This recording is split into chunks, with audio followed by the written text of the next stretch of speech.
I've been looking through the catalog and loving all of the projects that I'm seeing in it, especially the tents that are featured here on this page. I want to show you how to make those. Now you may be wondering, where do we get the inspiration for all the projects that you see in our catalogs? And a lot of them are original designs. But when we do need inspiration, we look the same place that you do, on the internet. And that's where we found the pattern to make this fun little tent favor. In your search engine, just type Summer Camp Tent Pattern, and we selected the pattern that was featured on the waffleflower.com site. And when you print that out, it looks like this.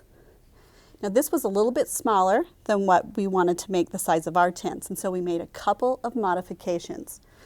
First of all, I enlarged it 133%, so I got the size that I would like. And then I also wanted my tent to not be open on both ends. I wanted one end to be completely closed. So I added this little tab here so that I could add some adhesive to it and close off the back of the tent.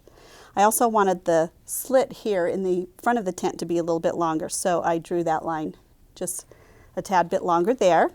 Once I was done with all of those modifications, then I copied it onto Old Olive Cardstock, cut that out, and then scored on all of the fold lines, and then I'm ready to go ahead and start stamping the image onto the back of the project. Now the stamp set that we used is the Woodgrain background stamp, and you can see this is pretty big and kind of hard to hold in your hand. So whenever I'm using stamps this size, I like to lay them directly on the table and then turn my ink pad upside down to ink it up. And then you can just put the ink on your stamp like that. So you can see that my pattern is larger than what the stamp image is. So I'm fold the paper just a bit so that I can get it onto the image correctly. So this is how I did it. I folded these flaps in and then folded that one down. So now I have a size that's perfect to fit onto my stamp.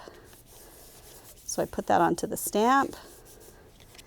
And once I have that image transferred, it'll look like this. So I have these two sections, and now I just need to do this one here.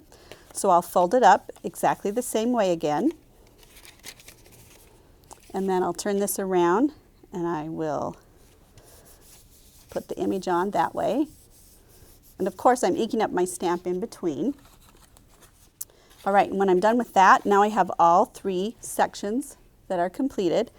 And I just need to get these pieces stamped. Now those are at an angle, so I'll fold those in so that I can line them up so the image from the stamp is going up and down.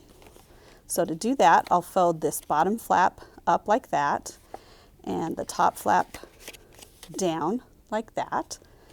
And then I want to have this so that it's lined up with the bottom of my stamp edge. So I'll do that one like that.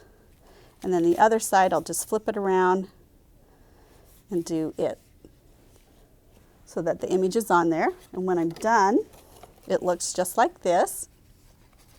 And you can see how that pattern is a little bit different than what's on the sides of the tent.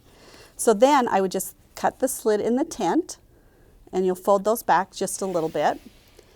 And then I've added sticky strip to all the tabs to make it so that I can put my tent together, and it'll just fold together just exactly like that. So here's one that I've done that's completely finished. And then we wanted to add a little pennant to the top of our tent. And the way that I made the pennant is that I stamped on Whisper White cardstock using Midnight Muse ink. And this image is from the ABC 123 alphabet and numbers stamp set.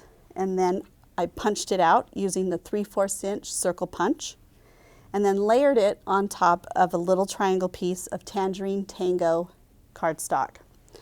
And to get my toothpick in there, I just used the paper piercer to start the hole,